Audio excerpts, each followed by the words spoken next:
హరే కృష్ణ. అందరికీ నమస్కారం. భక్తి పరిమళం ఛానల్కి స్వాగతం. నేను సునీత.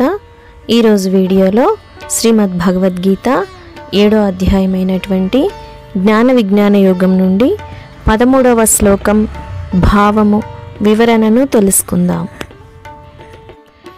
త్రిభిర్గుణమయైర్భావైః ఏభిః సర్వమిదం జగత్ మోహితం నాభిజానాతి మామేభ్యః పరమవ్యయం. మరొకసారి త్రిభిర్గుణమయైర్భావైః ఏభిః సర్వమిదం జగత్ మోహితం నాభిజానాతి మామేభ్యః పరమవ్యయం.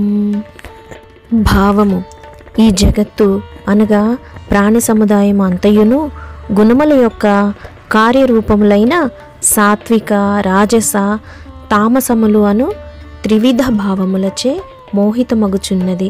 కనుక త్రిగుణములకు అతీతుడను శాశ్వతుడను అయిన నన్ను ఆ ప్రాణులు తెలుసుకొనలేకున్నవి అని శ్రీకృష్ణ పరమాత్మ అర్జునునితో పలికెను. వివరణ: సత్వరజస్ తమో గుణముల యొక్క భావములతో ఈ ప్రపంచమంతా మోహంలో చిక్కుకొని పోయి ఉంది.